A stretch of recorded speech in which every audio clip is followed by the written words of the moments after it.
গণভোটের মাধ্যমে যদি জনগণ এটাকে রিসিভ করে তাহলেই শুধুমাত্র জুলাই জাতীয় সনদ গৃহীত হবে। এখন আমার প্রশ্ন হলো, যদি জনগণ এটাকে রিসিভ না করে, মনে করেন যে জনগণ এই জুলাই জাতীয় সনদের বিপক্ষে ভোট দিল, সেক্ষেত্রে কি হবে?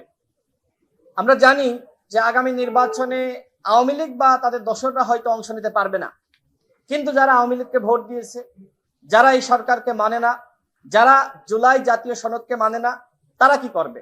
তারা অবশ্যই ভোট কেন্দ্রে গিয়ে এই সনদের বিপক্ষে ভোট দিবে। আবার মনে করেন যে ঐক্যমত কমিশনে যারা আসলে সংস্কারের কিছুটা বিপক্ষে বা এখনই বাস্তবায়িত হোক সেটা চাচ্ছে না, তারা কোন দিকে ভোট দিবে?